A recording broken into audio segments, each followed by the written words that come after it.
space, the final frontier. These are the voyages of the Starship Enterprise.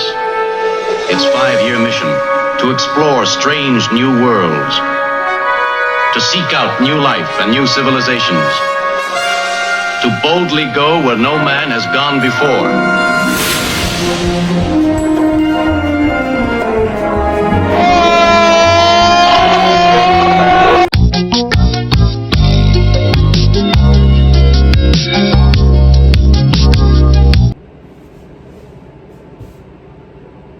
Hey everyone, so over the summer I found myself becoming extremely enamored with a new sci-fi franchise.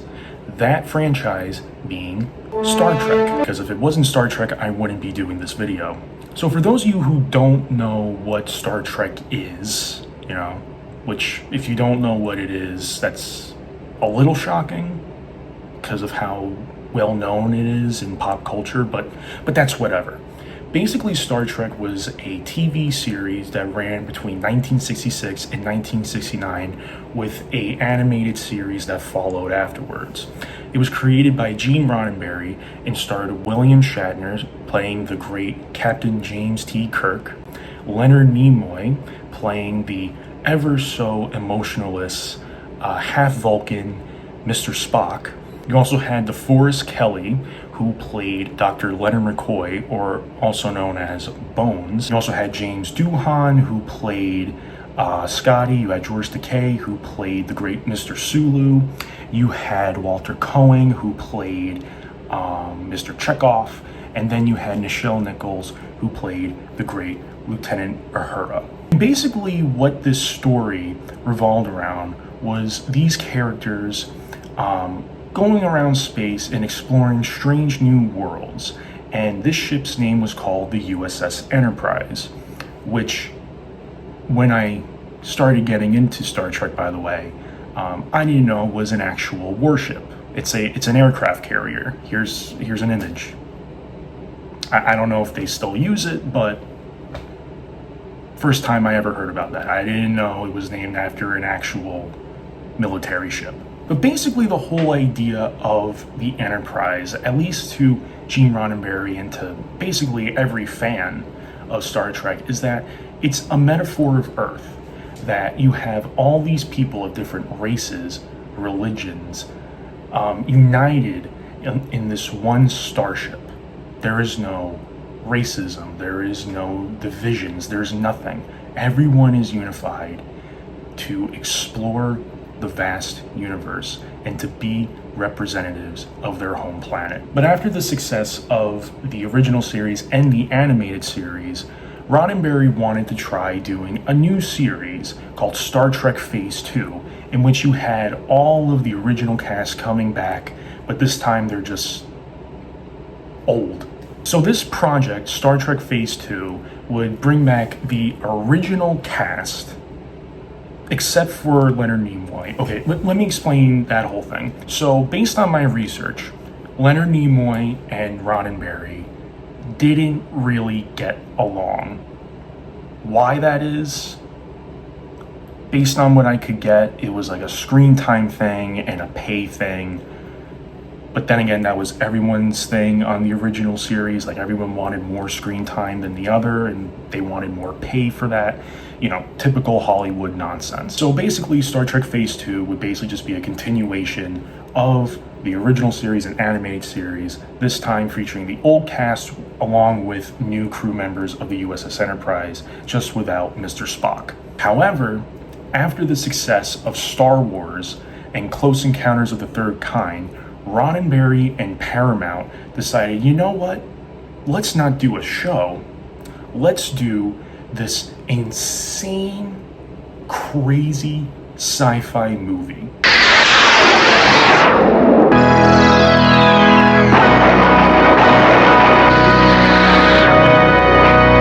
Star Trek, the motion picture. So, in order to create a perfect, insane, and visually stunning movie, Gene Roddenberry, who produced Star Trek the Motion Picture, decided to bring on the great Robert Wise to direct the movie. For those of you who don't know who Robert Wise is, he directed The Sound of Music, West Side Story, and The Day the Earth Stood Still. And also, in order to make this movie pretty fucking awesome, they need an amazing soundtrack. So they brought on Jerry Goldsmith to do exactly that. For those of you who don't know who Jerry Goldsmith is, he's an amazing symphonic composer, and his works on various movies is insane. He's worked on Logan's Run. He's worked on Planet of the Apes, the original one, Tora Tora, Patton, Papillon, Chinatown, The Omen, Alien, Poltergeist. I'm literally looking at his Wikipedia right now. The Secret of Nymph, Medicine Man, Gremlins, Total Recall, Basic Instinct, Air Force One, LA Confidential, Mulan, Rudy, and The Mummy, as well as other Star Trek movies, those being Star Trek V, which we'll get to a little later, and Star Trek First Contact, Star Trek Insurrection, and Nemesis. So he did a lot of Star Trek stuff too, but the motion picture score is, in my opinion, his best one out of all the Star Trek scores he's done. And in order to ensure that this movie knocked out Star Wars and Close Encounters out of the park, was that it needed a high budget. At the time, its budget was $44 million, which in today's money is a little over $200 million. So you might be saying, Matt, this is insane. You have an amazing director, you have an amazing composer doing the soundtrack. This movie must be amazing. It's actually not. What's going on? Why don't they like it? We spent $250 million on this. Yeah, so I decided to take off my costume and just put it back in my closet because it was making me sweat a lot. And this is actually the undershirt I was wearing for it, and it's a Star Wars shirt. But I'm not going to change because I think it's kind of ironic that a Star Trek fan is wearing a Star Wars shirt while discussing the introductory Star Trek movie.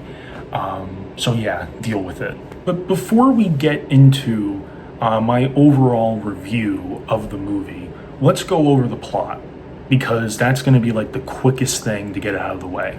So the overall plot is that James Kirk, now a Rear Admiral of Starfleet, is basically requesting that he reestablishes command of the new refitted USS Enterprise from his recommended captain, Captain Decker. I'm taking over the set of Seatwell. You're what? I'm replacing you as captain of the Enterprise. You'll stay on as executive officer. Temporary grade reduction to commander. Who was played by Stephen Collins. And if you don't know who Stephen Collins is, I'm not going to describe what he did outside of his, his acting roles. Actually, I think he was doing it while he was acting in his other projects. But if you know anything about Stephen Collins, not just as an actor, but as a person, you'll probably know why his presence ruins the entire movie. If you know anything about him, I'm not going to say what he did because I don't want this video taken down, but it's bad. It's really bad. He's not a good person, and he kind of ruins the movie for me. Actually, no, not kind of. He plays a major role in ruining the movie for me. So all the while, Kirk is trying to reestablish command of the Enterprise. We're being reintroduced to everyone. We're meeting Chekhov again. We're meeting Scotty again. Bones shows up through the transporter, and he's dressed up like a stereotypical, late 1970s swinger.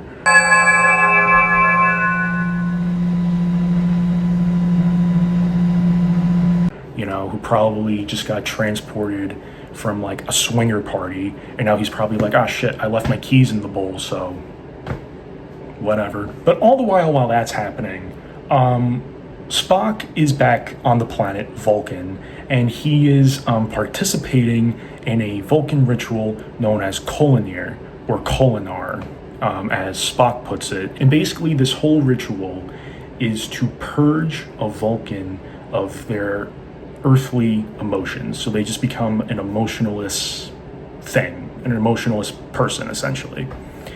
And basically, the reason why Spock comes back to the Enterprise, because the Enterprise has to go and check out this blue entity that's in space that is like basically destroying Klingon ships and Federation star bases.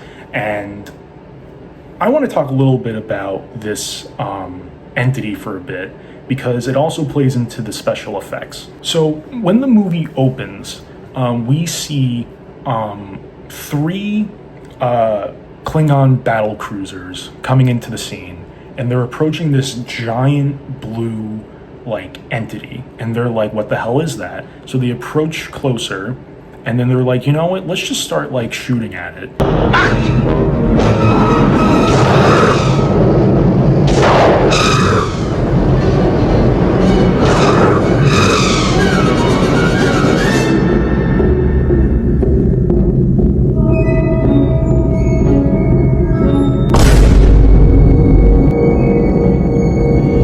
So they try doing that, and obviously it doesn't work, it does nothing, and they're like, oh shit, well, we're fucked. So then they send out a distress signal to a Starfleet starbase.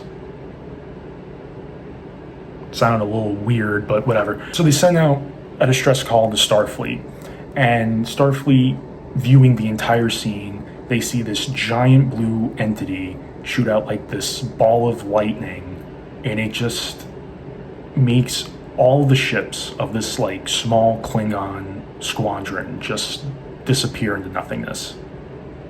And then they're just like, well, but anyways, you know, as the story goes on, you know, we're introduced to another character named Ilia, who is also a Starfleet officer, and her and Captain Decker had like this romantic relationship, but like it's not really established well, and it's kind of just like thrown in there to try and do like character development. But you know, they try to establish a relationship between those two characters. But as that's happening, the Enterprise comes in contact with this entity, and then out of nowhere, it just decides, you know what, I'm gonna abduct Aaliyah.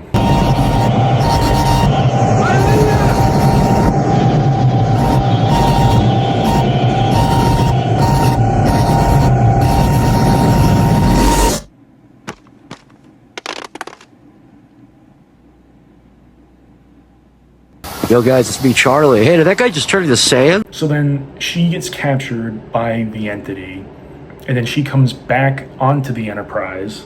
God, my nose is sweating so much. She comes back onto the Enterprise, but this time as like a probe, in order to like have the entity speak to Admiral Kirk. Speak to Admiral Kirk and the rest of the Enterprise crew, and basically it states that the reason why it's basically just killing people is because it sees like carbon-based life forms as a threat, and it's trying to find the creator. Kirk unit, disclose the information. Why has the creator not responded? No. So, you know, story goes on as usual, and then eventually the entire ship of the Enterprise just becomes engulfed in the entity, and it's just like this insane scene where Spock in like a spacesuit with a jetpack just starts flying through the entire entity. And it's like, you know, for 1979, these are amazing effects. I mean, the version I watched was the director's edition, but there's like minimal differences. It's like small things. But a majority of the director's version is the original film with like small little re-edits here and there. But for 1979, these effects are pretty fucking good.